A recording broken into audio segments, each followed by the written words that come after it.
감사합니다.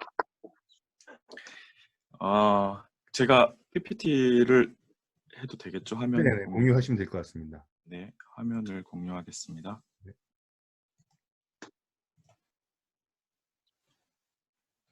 네.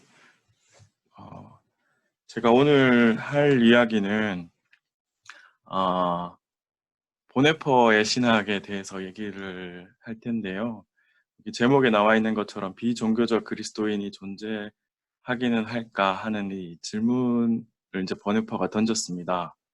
그래서 오늘 할 얘기는 보네퍼가 던진 이 질문을 한번 곱씹어 보는 정도가 될 거예요. 그래서 아주 특별한 이야기라기보다는 보네퍼를 좀 보네퍼의 책을 좀 읽어보신 분들이라면 조금 다들 알고 계신 내용이지 않을까 싶습니다. 그래서 제가 고민을 하다가 아무래도 보네퍼를 처음 들으시는 분들도 있으실 것 같아서 아주 일반적인 이야기를 준비했고요. 하지만 추후에 이제 얘기를 통하여서 좀 더 자세한 얘기를 다룰 수 있으면 좋겠습니다. 시작하기 전에 본격적으로 들어가기 전에 저희가 이 신데카메론에서 다뤘던 얘기를 조금 저는 곱씹어 보고 싶거든요. 처음에 이제 옥성득 교수님께서 기독교, 한국 사회에서 기독교가 이제 올라가고 내려가고 하는 이 주기를 얘기해 주시면서 지금은 위기지만 이제 좀 좋아질 것이다. 혹은 뭐 좋아질 수도 있다. 이런 예상을 하셨어요. 그러니까 이제 지금 이어지는 주제가 물론 이제 다른 주제들도 같이 있지만 어떤 기독교의 탈종교 현상에 관한 얘기인데 옥승준 교수님이 그런 말씀을 하셨고 또 반면에 이제 이영석 교수님은 이제 19세기 말 영국 사회를 통하여서 이제 과학이라는 것이 주목을 받게 되면서 탈기독교화가 심해졌다 이런 얘기들을 이제 해주셨습니다. 그리고 박정희 교수님도 한국이랑 북미 사회에서 탈종교 현상이 두드러지게 일어난다 이런 거를 이제 보여주셨는데 그 말미에 또 옥성득 교수님이 어, 탈종교 현상이 한국과 북미에 두드러지게 나타나지만 세계 기독교는 증가 추세다 이런 얘기를 또 하셨어요.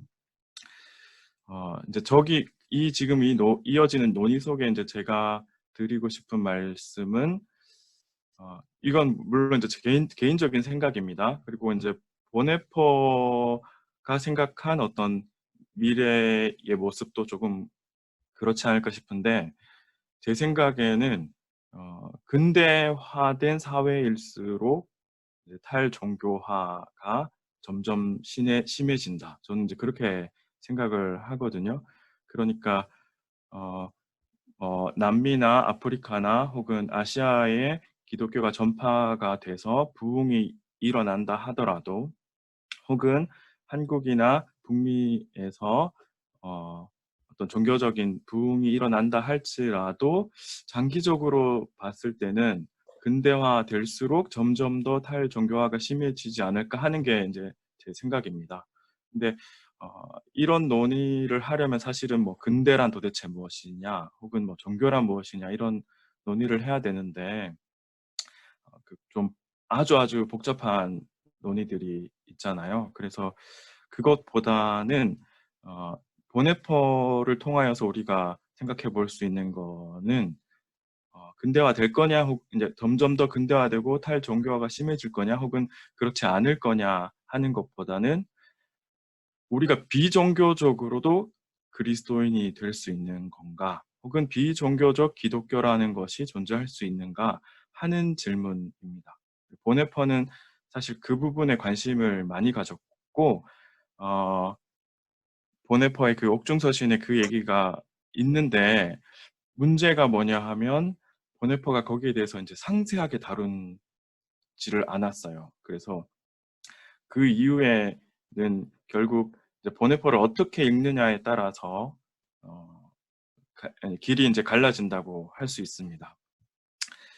어쨌든 그 얘기를 이제 할 텐데, 뭐, 그 뒷부분에 제가 그 얘기를 보네퍼가 했던 그 비종교적 기독교 해석, 이런 얘기를 좀 하고, 그 전에 좀 보네퍼를 소개하는 차원에서 앞부분에 좀 더 얘기를, 말씀을 드리면, 어, 보통은 이제 보네퍼의 삶을 소개하거든요. 그리고 어떻게 태어났고, 어떻게 공부했고, 근데 오늘은 이제 보네퍼의 책을 이제 하나씩 조금 소개를 하려고 합니다. 그래서 관심이 있으신 분들이 보네퍼의 책을 한 권씩 이렇게 보시면 어, 또 좋은 통찰이 있을 수 있지 않을까 싶어서 하나씩 소개하도록 하겠습니다. 넘어가 볼게요. 네. 이 책은 성도의 교제라는 책이고요. 보네퍼가 21살 때 박사학위 논문으로 제출한 논문입니다.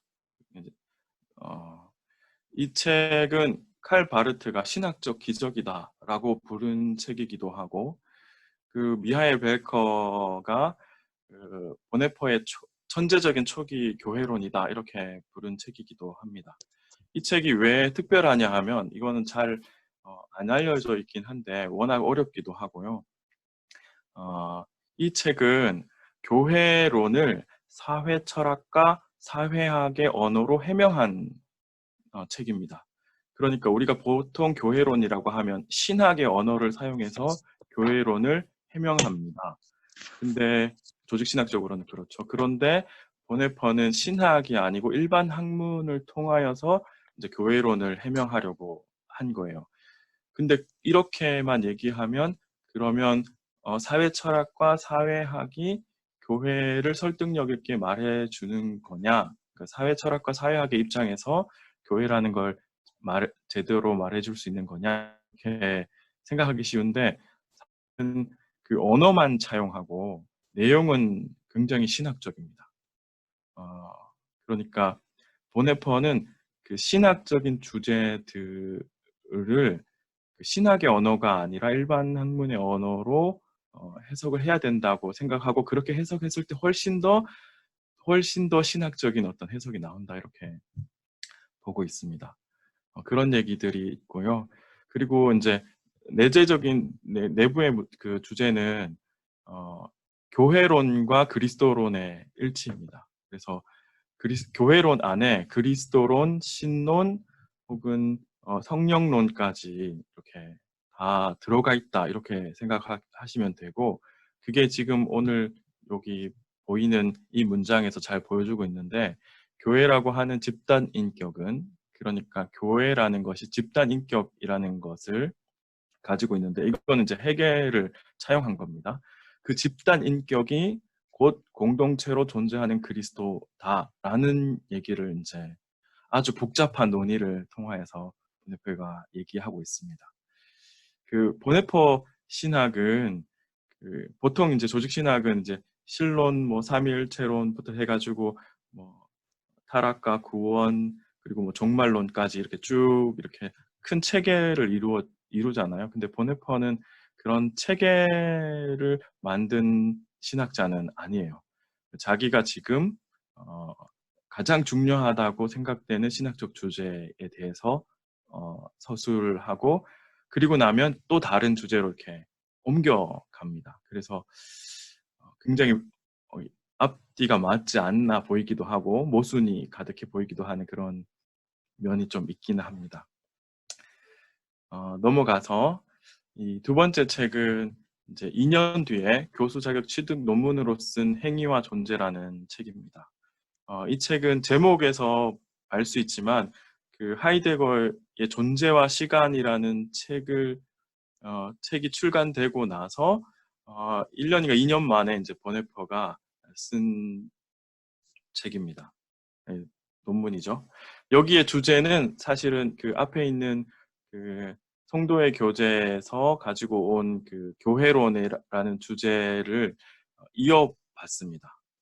근데 이어봤는데 계시 개념을 해명하면서 교회론을 가지고 오는 거예요. 그래서 이 문장을 읽어보면 계시 개념은 교회 사상이라는 구체성 속에서, 즉 행위 해석과 존재 해석이 서로 만나고 하나로 모아질 수 있는 사회학적 범주 속에서 사고되어져야 한다. 이 말은 뭐냐 하면, 우리가 계시를 이해할 때 여기 행위 해석이라는 말이 있는데, 이 행위 해석은 초월론적이라고 생각하시면 됩니다.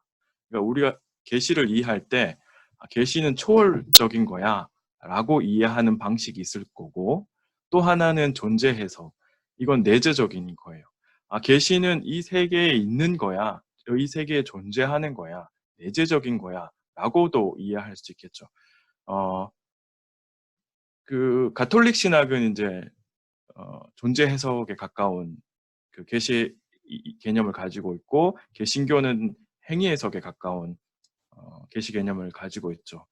그런데 보네퍼는 그 교회론을 통하여서 이 행위 해석과 존재 해석, 그러니까 초월과 내재, 초월과 존재를 하나로 모아내려고 하는 겁니다. 그런 시도를 이제 아주 복잡한 철학적인 논의를 통하여서 하고 있습니다. 아주 쉽게 얘기하면 보네퍼에게 교회란, 교회 그 자체가 하나님의 계신데 그게 초월적이면서 동시에 내재적인 것, 이렇게 이해할 수 있습니다. 넘어가 보겠습니다. 네, 다음은 이제 보네퍼가 박사를 끝내고 32년에서 33년 사이에 이제 베를린 대교에서 강의를 합니다. 그 중에서 두 강해안이 이제 책이 출간이 되는데, 하나가 이제 창조와 타락이라는 제목으로 창세기 1, 2, 3장을 다룬 책입니다. 여기서 보네퍼의 주장은 그 신학적 주석이라는 거를 얘기합니다. 이거는 제가 생각했을 때는 이제 전성민 선생님도 계시지만 구약을 전공하시는 구약학자 분들에게는 좀 약간 터무니없을 수도 있다, 이렇게 보여질 수도 있을 것 같고요. 저는 자세히는 모르겠지만, 근데 보네퍼의 주장은 성경이 교회의 책으로 읽혀야 되는 거다, 이렇게 주장하고 있는 내용입니다. 그래서 아주 간단한 내용만 말씀드리면, 창조에 대한 얘기를 우리가 어떻게 알 수 있느냐, 그 창세기 1장의 이야기를 우리가 어떻게 신뢰할 수 있느냐, 그거는 그리스도의 부활을 통해서만 신뢰할 수 있는 거다. 그 그리스도의 부활을 통해서만 그 부분이 우리의 책으로, 교회의 책으로 받아들여질 수 있는 거다, 이렇게 보는 입장입니다. 네, 이거는 사실은 그 전통적으로는 이제 가톨릭 신학에서 주장하고 있는 그 전통이 그 성서 위에 있는, 그런데 이제 그걸 개신교가 뒤집었잖아요. 성서가 전통 위에 있는 것으로. 근데 보네퍼는 다시 이제 거꾸로 전통이, 물론 이제 보네퍼는 전통을 강조하는 건 아니지만 교회가 성서를 성서되게 하는 것으로 보는, 네, 그런 내용이 담겨져 있는 책입니다. 네, 넘어갈게요. 다음은 그리스도론인데, 이것도 이제 베를린 대학교 강의록이고, 이 책은 보네퍼 신학에서 가장 중요한 책이라고 말할 수 있습니다. 보네퍼 신학은 이제 그리스도론으로 이제 집중되고 있거든요. 그래서 보네퍼의 신학은 그리스도로부터 시작해서 그리스도로 끝난다, 이렇게도 얘기할 수 있을 정도로 이제 아주 중요한 책이에요. 원래 이 책은 전집에서는 12권으로 되어 있고, 그러니까 독일 전집에서는 따로 분류되어 있지 않습니다. 그런데 이제 이 강의록이 워낙 중요한, 보네퍼 신학에서 워낙 중요하다 보니까 이제 우리나라에선 이걸 따로 이제 빼내서 단행본으로 냈습니다. 아마 뭐 독일이나 미국에서도 영문으로도 따로 아마 있기는 있을 거예요. 여기서 핵심 주제는 이제 현존하는 그리스도이고, 그러니까 그리스도는 지금 이 순간에 계신다. 그렇지 않으면 안 되는 거죠. 그게 굉장히 중요합니다. 아까 얘기했던 그 교회론이 강조되는 이유도, 보네퍼가 지금 그리스도가 지금 여기에 계셔야 한다는 거를 신학적으로 해명하기 위해서인데요. 그래서 그리스도 어떻게 계시냐? 말씀으로, 특별히 설교로 지금 현존하시고, 그 다음에 성만찬으로, 그리고 공동체로 이런 얘기들이 있습니다. 그리고 역사적 예수가 아니라 역사적 그리스도다 이런 얘기도 있고요. 그리고 그 제가 인용한 그 문장을 읽어보면 납득 가능한 것은 불가해한 것이 불가해한 채로 존재할 수 있도록 하는데 도움이 되어야 한다. 이 말은 무슨 말이냐면 그리스도론이라는 것은 그리스도에 대하여 납득 가능하게 하는 학문이잖아요. 그리스도에 대하여서. 그렇지만 보네퍼는 우리가 그리스도에 대해서 납득 가능하게 하는 그것은 그리스도가 불가해한 분이라는 것을 불가해한 채로 놔두는 상태가 되도록 하면서 납득 가능한 것이 되어야 된다라는 얘기를 하고 있습니다. 좀 말이 좀 복잡하긴 한데 보네퍼가 그 칼케돈 회의 칼케돈에서 그리스도는 칼케돈이 보여주고 있는 게 결국은 그리스도가 어떤 방식으로든 그리스도에 대해서 그리스도는 인간이다 혹은 신이다 이렇게 우리가 납득할 수 있는 방식으로 얘기할 수 없다는 것을 그 칼케돈이 보여주고 있다라고 해서 이제 보네퍼는 이제 칼케돈 좀 강조하는 차원에서 이 그리스도론을 서술하고 있습니다. 넘어갈게요. 다음은 이제 다들 잘 알고 계시는 나를 따르라입니다. 이거는 이제 37년에 핑켄발데 신학교 고백교회에서 이제 신학교에 이제 강의안으로 쓴 거고 잘 아시는 이제 값싼 은혜와 값비싼 은혜 이런 얘기들이 있습니다. 근데 보다 사실은 더 중요한 얘기는 제가 인용한 믿는 사람만이 복종하고 복종하는 사람만이 믿는다라는 얘기입니다. 이거는 사실 루터 신학에 대한 그러니까 루터 신학이 오직 믿음을 강조하잖아요. 거기에 대한 이제 보네퍼의 뭐 해석이기도 하고 혹은 이제 도전이기도 하고 혹은 재구성이기도 하고 그 오직 루터가 말한 그 오직 믿음이라는 게 뭐냐 그거는 복종하는 것이다 믿음이다. 그래서 믿는 사람만이 복종하고 복종하는 사람만이 믿는다. 근데 방점은 제가 생각했을 땐 뒷부분에 있는 거예요. 그러니까 믿는다면 믿는다면 그 믿는 사람은 복종하게 된다라는 말이 타당하다면 그 반대도 타당하다는 얘기예요. 복종하는 사람만이 믿는다고 말할 수 있다. 이것도 타당하다는 얘기를 지금 보네퍼가 하고 있다고 말할 수 있습니다. 넘어가 보겠습니다. 네. 네. 이것도 똑같이 이제 37년에 핑켄발데 신학교에서 강의안인데, 요거는 이제 핑켄발데 신학교 자체가 이렇게 공동체 생활을 했어요. 신학교를 꾸리면서 이제 고백교회에서 신학교를 꾸리면서 그 공동체로 공동 생활을 하는 이제 그 신학교를 만들었거든요. 그래서 이제 그 공동 생활의 경험이 녹아져 있는 그래서 그 교회 공동체에 관심이 있는 분들이 아주 많이 이제 보는 책입니다. 현대의 고전이라고 할 수 있고요. 그 내용만 제가 잘 읽어보면 그리스도인의 형제에는 우리가 실현해야 할 이상이 아니라 하나님께서 그리스도 안에서 이루어 놓으신 영적 현실에 참여하는 것입니다. 뭐 이거는 이제 여전히 이제 그 교회론, 계시로서의 교회, 이 시간 속에 존재하는 계시로서의 교회의 연장선상에서 이 문장을 읽을 수 있고요. 그 다음에 우리 마음속에 계시는 그리스도는 불확실하지만 형제의 말씀 속에 계시는 그리스도는 확실합니다. 이거는 이제 좀 독특한 내용이긴 한데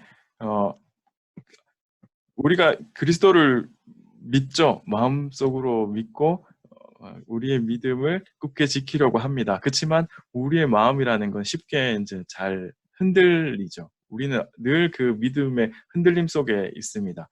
그렇지만 형제의 말씀 속에 있다는 것은 형제가 나에게 그리스도, 예를 들어서 그리스도는 당신을 사랑하십니다, 이렇게 말을 전하면 전하는 그 말 속에 그리스도께서 계신다는 거예요. 이게 사실은 보네퍼가 말한 그 말씀 속에 존재하는, 현존하는 그리스도, 혹은 설교 속에 현존하는 그리스도, 이런 얘기입니다. 그런 내용들이 담겨져 있는 책입니다. 다음은 보네퍼 이제 말년에 미완성된 이제 윤리학이라는 책입니다. 이건 미완성이라서 메모들을 이제 그 보네퍼의 조카 사위이자 제자인 베트게가 이제 모아서 책으로 낸 것이고요. 뭐 그리스도의 현실, 궁극적인 것과 궁극 이전의 것, 뭐 이런 주제들을 담고 있습니다.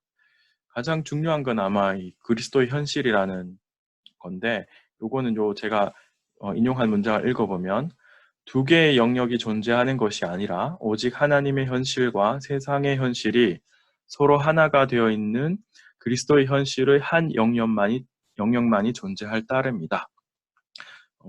이게 무슨 내용이냐 하면, 우리가 교회를 다니면 교회의 삶과, 그러니까 하나님의 현실과 이 세상의 삶, 세상의 현실이 이분화되어서 살게 되는 거죠. 그게 이제 보네퍼가 볼 때는 기독교가 오랫동안 이 두 영역, 두 왕국, 이제 아우구스티누스와 루터로 이어지는 이 두 왕국이라는 두 세계라는 어떤 구성 속에서 그리스도인들이 자신의 삶을 영위해 나가서 일종의 정신분열 같은 거를 일으키고 있다. 그런 삶이 아니다. 우리의 삶은 하나의 현실, 하나의 영역만 존재한다. 그것은 그리스도의 현실이다. 이런 내용들을 담고 있습니다. 네. 네, 넘어가서 이건 이제 마지막 책인데요. 1943년에서 45년 이제 보네퍼가 이제 그 히틀러를 암살하는 그 암살 단체에 들어갔다가 이제 붙잡혀서 테겔 형무소에서 쓴 편지들 묶음입니다.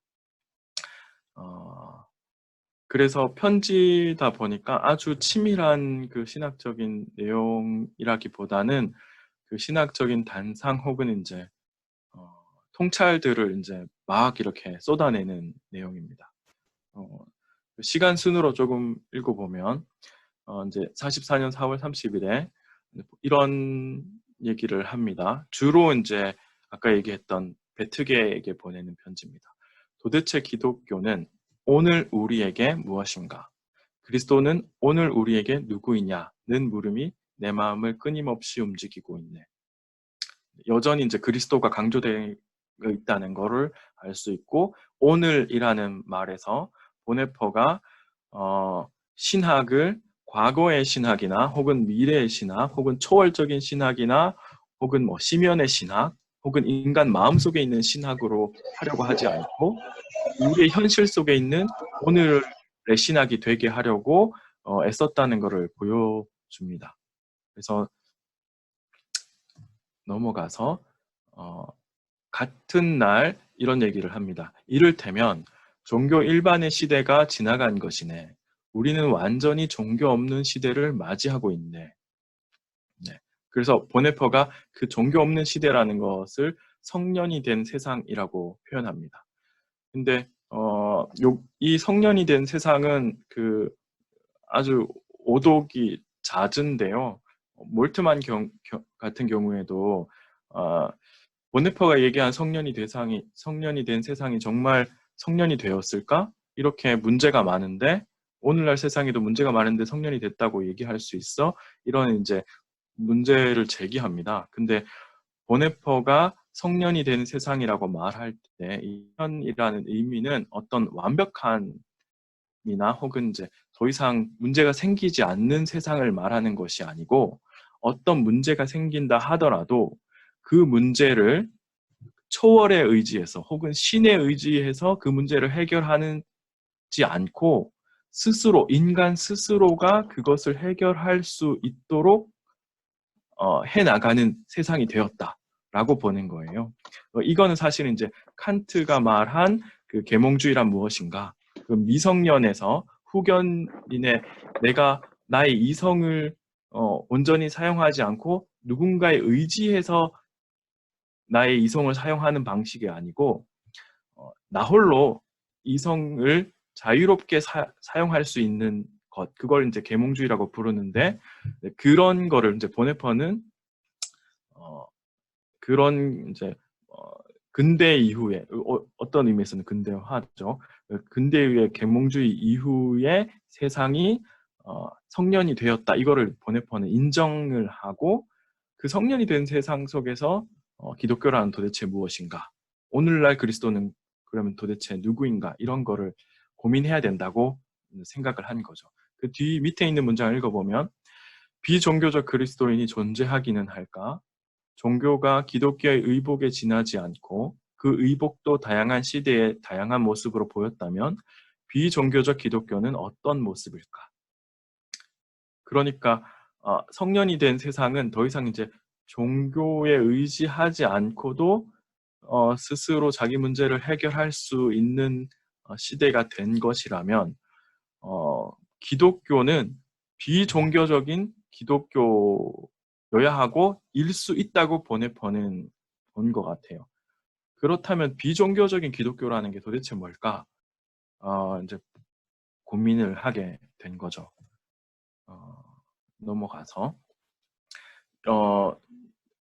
그 5월 29일에 보네퍼가 이런 말을 남깁니다. 우리는 우리의 가능성의 가장자리에서가 아니라 삶의 한복판에서 하나님을 분별해야 하네.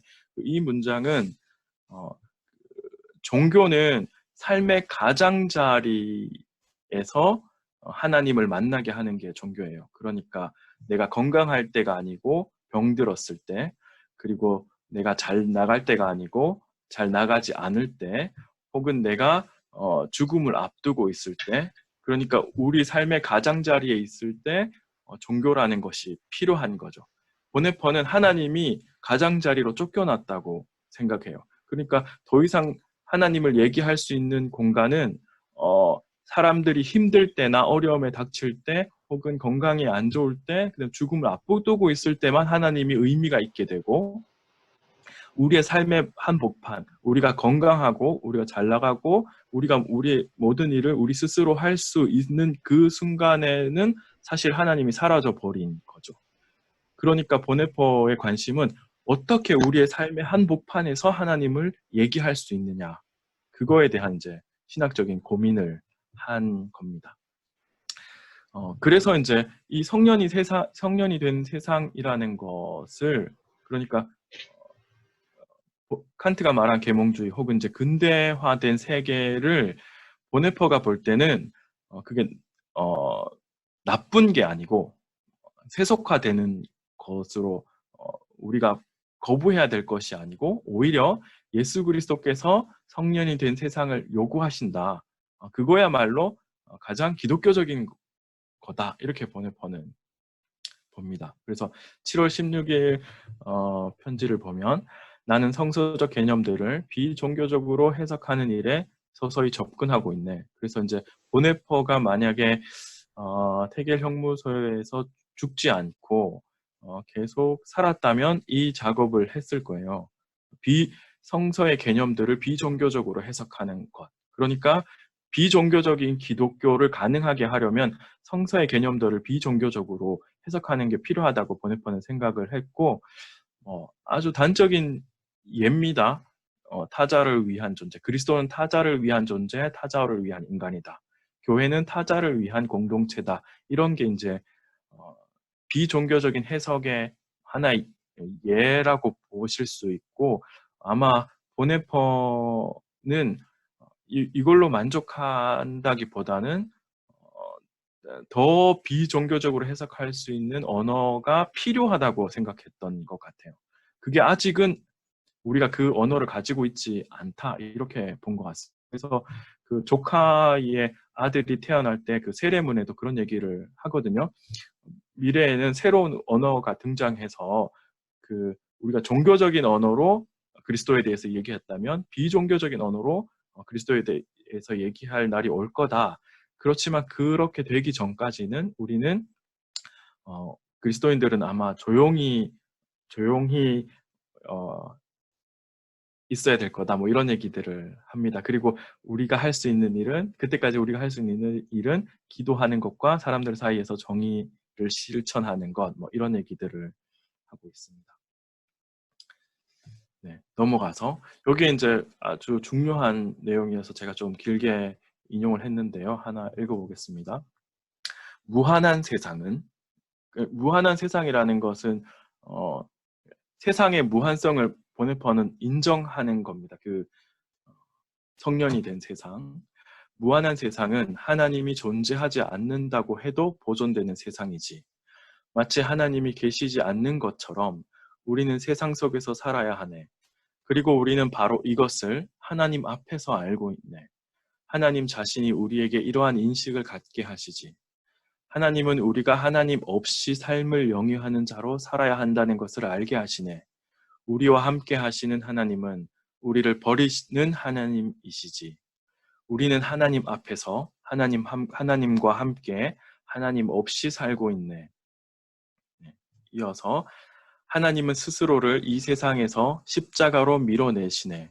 하나님은 이 세상에서 무력하시고 연약하시며 오직 그렇기 때문에만 그분은 우리와 함께 계시고 우리를 도우시네. 여기서 그 무력하신 하나님, 연약하신 하나님은 그 몰트만이나 카타모 일본의 저 이름 기억이 안 나네요. 하나님 아픔의 신학 그리고 몰트만의 그 십자가에 달린 하나님에게 영향을 끼친 그 몰트만이 자기가 직접 고백을 했죠. 그런 얘기고요. 하나님 앞에서 하나님과 함께 하나님 없이 요 문장이 어떻게 보면 이 보네포 신학의 가장 매력적인 부분이라고 할 수 있습니다. 그 보네포의 신학이 우리나라에 60년대부터 수용이 돼서 굉장히 7, 80년대에 굉장히 활발하게 읽혔습니다. 특별히 이제 진보적인 에큐메니컬 진영에서 근데 제가 보네퍼를 읽으면서 느끼는 거는 보네퍼가 한편으로는 우리가 하나님이 계시지 않는 것처럼, 그러니까 우리는 무신론자인 것처럼, 비종교인인 것처럼 살면서 동시에 우리는 하나님과 함께 하나님과 함께 하나님 앞에서 사는 것을 강조하고 있어요. 그게 사실은 이제 굉장히 어려운 건데 그리고 이제 보네퍼를 잘못 읽는 거긴 한데 진보적인 신학에서 이제 보네퍼를 수용할 때 아주 이제 멀리 나가 버리는 거죠. 이제 그냥 하나님과 함께 하지 않고 하나님 앞에 있지도 않고 비종교적인 비기독교까지로 이제 나가면서 보네포가 오독되는 거 아닌가 이제 저는 그렇게 생각을 좀 했었고요. 그거는 좀 기회가 되면 좀 더 하면 좋을 것 같고, 네, 이게 마지막인데,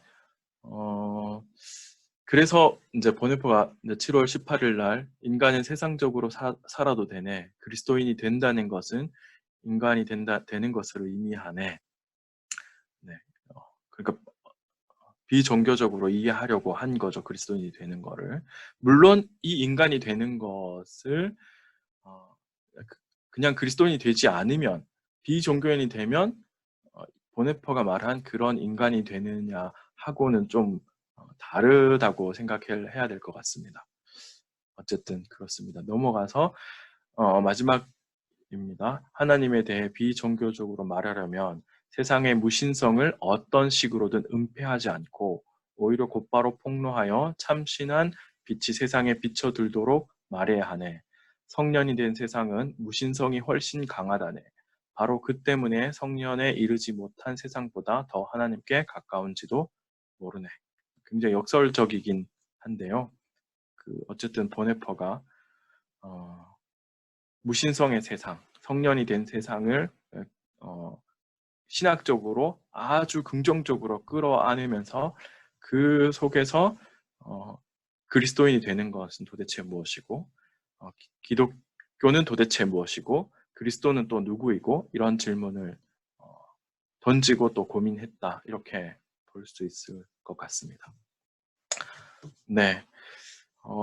뭔가 화두만 던져놓고 답이 없는 상황이 돼버린 것 같긴 한데요. 보네포의 신학이 여기서 좀 멈추는 게 좀 아쉽기는 합니다. 그렇지만 제 생각에는 현대의 어떤 신학자들도, 그러니까 보네포 이후에 어떤 신학자들도 보네포가 도달한 지점까지 과연 갔을까라는 생각을 했을 때 저는 좀 의문이 있습니다. 여전히 현대의 신학자들은 그 일자로서의 신, 혹은 뭐 하나님, 초월자로서의 하나님을 상정해 두고 신학을 구성해 나가는 것 아닌가 싶은 생각이 들고요. 물론 이제 그 이후에는 과연 보네퍼가 생각한 것처럼 근대라는 것이, 비종교적인 세계라는 것이, 혹은 성년이 된 세계라는 것이 정말 도래했느냐, 아니면 우린 여전히 종교적인 삶을 살고 있고 종교로부터 벗어날 수 없는 거냐 하는 논의 때문에 이제 그런 신학이 전개되지 않았나 싶습니다. 네. 요 마지막 문장은 보네퍼의 그 묘비에 새겨진 글입니다. 그의 형제들 가운데 서 있는 예수 그리스도의 증인. 그래서 보네퍼는 20세기의 신학자로서 가장 그리스도를 강조하면서 동시에 기독교의 문을 가장 활짝 연 신학자, 이렇게 평가할 수 있을 것 같습니다. 네, 여기까지 하도록 하겠습니다. 긴 시간인데요. 들어주셔서